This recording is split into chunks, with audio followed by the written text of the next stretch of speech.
Hi guys, I'm Sam. Welcome back to my channel, Sip Society, the Sober Diaries, and we are talking about what it was like back in my first month of sobriety. Yeah, it was a dark time. The first month of sobriety, I'm not gonna lie, it's hard.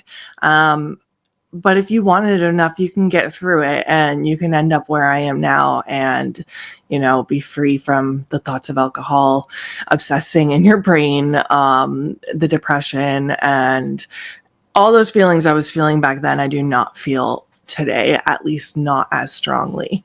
Obviously, life is not perfect. Addiction is not perfect. You're still going to have some moments, but it is so much better than it used to be. So I wanted to talk about my first month, how I got through it, and how I stayed dedicated and motivated. First, I want to really emphasize, if you think you need medical help for withdrawal, please do that, because it is so dangerous and it can kill you. So please, please, please seek help for that if you need that. I'm very blessed. My body was not dependent on it, so I had no withdrawal symptoms. I was a nightly drinker, so that's probably why. My cravings set in the evenings. I was able to function during the day without alcohol. So please, if you think you are dependent on it and you are wanting to get sober, please seek help for that. So I had a lot of day ones. I'm going to start with that. A lot of day ones. So I really found motivation in counting my days. Some people don't like to do that because it might stress them out more.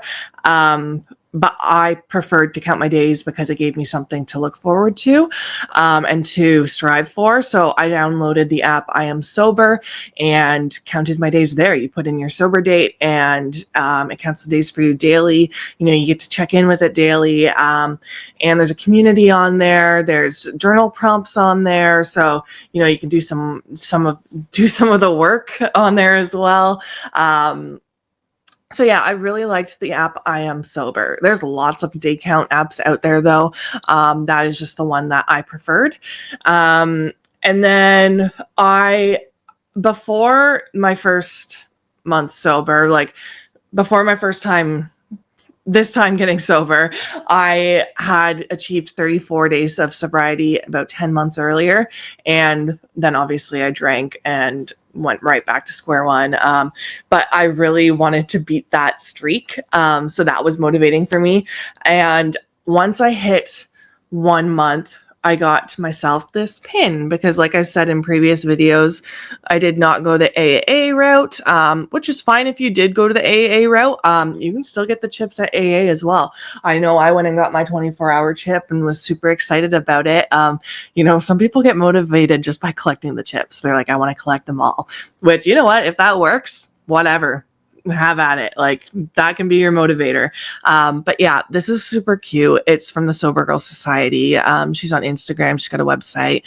She's from the UK, but she sells these pins on Etsy. So when you type in 1 month sober pin or whatever on Etsy, these will pop up. I think they're super cute. I also got a 6-month one from her. I got some other random cute coins for other month milestones off Amazon. So I might do a video where I show off my coins and stuff because I got some cute ones. But I just got my 1 year keychain from Sober Girl Society just came in the mail, and I'm so excited. I left it in the packaging, so I get to open it next week when I actually hit a year because, something special to open. They're really cute. So love it. And then, so it was hard. I did go on medication for cravings, so I got prescribed naltrexone. If you are wanting something like that, I'm so for going to your doctor and asking for help. I was so scared and nervous. I cried when I talked to my doctor, and she ended up saying she was super proud of me for coming to her, and she was all for prescribing me the medication and working with her. So don't be scared to go to your doctor and ask for help. They've seen it all. I said this, and I just did a podcast with Dion from Raw Recovery Podcast. I posted it on my page if you're curious about hearing my story. But don't be scared to ask for help. Like, put your ego and pride aside. They've seen it all. That's what doctors are for. They're there to help you. So they have the resources, they have whatever it is that you need. So naltrexone worked for me. It will make you feel sick at first. A lot of people take it for one day and then give up because of how crappy it makes you feel. You do need to push through, obviously, to an extent. If it's real bad, then like talk to your doctor. But for me, my first day on naltrexone, I felt nauseous. I was exhausted. No appetite, zero appetite, which is not normal for me. And then the next day, I still felt a little sick, really tired, still kind of appetite issues.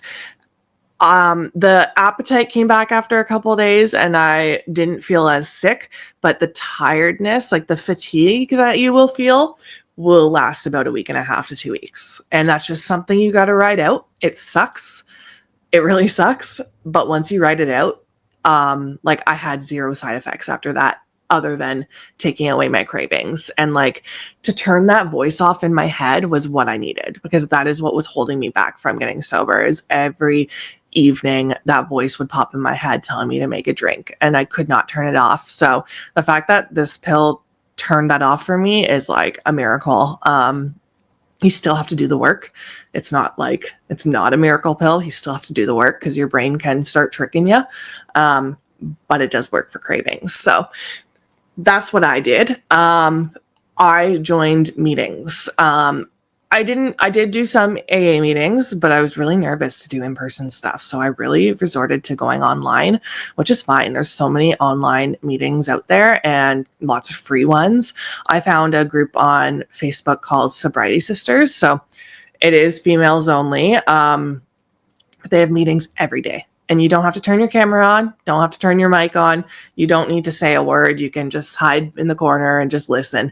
Like, no one's going to call on you. They might like say that they're excited to see you, but you don't have to respond.